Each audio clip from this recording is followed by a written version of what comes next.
I want to assure Neida's family and the community that this incident will be investigated in its entirety.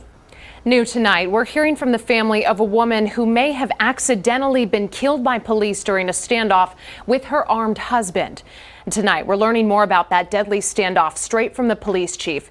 Thank you for staying up late with us. I'm Simone D'Alba. And I'm Robert Price. The family of that 29-year-old woman killed held a vigil for her late tonight. News 4 San Antonio's Amanda Henderson was there.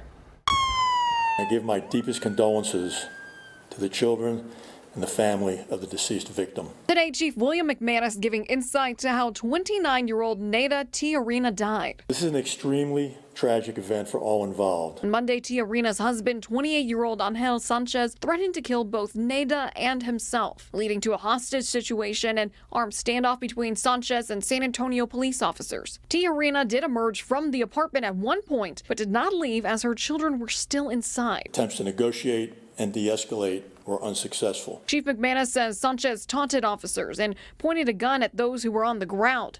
It was then that 3 officers on a nearby rooftop shot Sanchez, leaving him in critical condition. Officers found Tijerina dead inside the Southside apartment. The chief saying it is possible an officer inadvertently shot and killed her. While they cannot yet conclusively state that Neida died from as a result of the officers firing on the suspect, the physical evidence appears to support that conclusion. Tonight, Chief McManus promises a full investigation as Tijerina's family mourns their loss. Walked away and I had to go outside. I can't process something really right now in my head. Everything's just, it's a lot of emotions. It's just hard for me right now. You can imagine her family is asking for justice as the hours go on. They actually invited us to a vigil tonight that just wrapped up.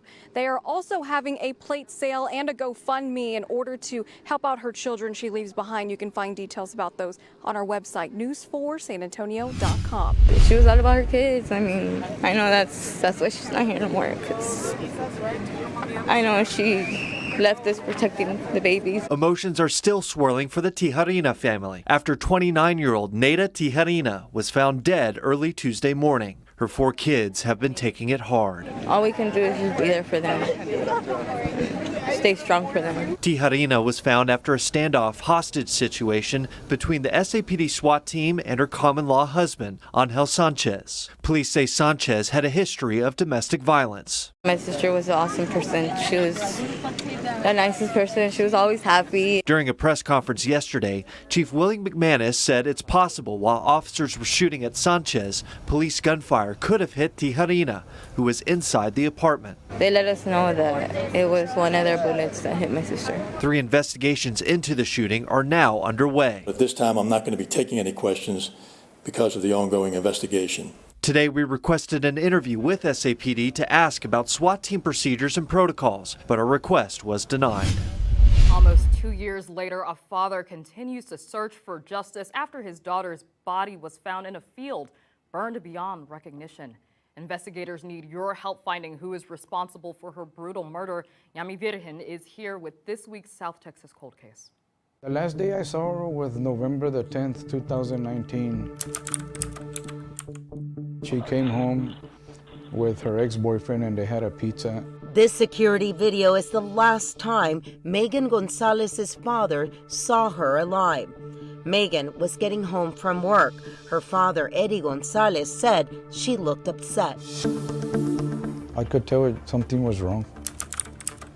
That same night, video shows Meagan leaving the house around 3 a.m. to drop off her ex. She never made it home that night. Meagan had jury duty the next day. When she did not show up, he knew something was wrong. That's when I called SAPD and I told them I wanted to report my daughter missing. Meagan's body was found almost 3 weeks later in far southwest Bexar County off Wisdom Road. She had been burned beyond recognition. We believe she'd been there for some time. The only reason she was found is that a farmer was out plowing his field and he found the remains in a back corner of the field a little bit farther off the road. I was in shock. I was just like, I couldn't believe what they had just told me. Meagan drove this blue F-150 truck. Her family believes someone was using Gonzales for her vehicle. Just days after Meagan disappeared, her stepmother saw a teenage boy driving her truck and tried to follow him. At that time, I remember she called me and she told me, "Babe, I see your truck and a guy's driving it, but I don't see Meagan in it." And I said, "Follow him, try to see if you can catch up with him and see where he goes." She tried, she lost him. She said that he kept on going, passing stop sign lights. And she says, I couldn't catch up with him. That truck was actually found the day before she was found in the 5300 block of Northwest Loop 410 in an apartment complex. According to the Bexar County Sheriff's Office, Meagan and a group of friends were involved in drugs. They believe that may be the reason she was murdered. We do believe that the drugs that were at the source of this disagreement, namely drugs that she may have stolen from somebody, were THC cartridges like the ones you see here. Her father says they've heard a lot of rumors and stories about what may have happened to Meagan, but all they want now is justice. For the person that did this to my daughter, if you were man enough to do what you did, why aren't you man enough to come forward and turn yourself in? Investigators believe someone out there has the answers her family is so desperately looking for. I would like her friends or anybody that knows something to let us know something about what happened to my daughter.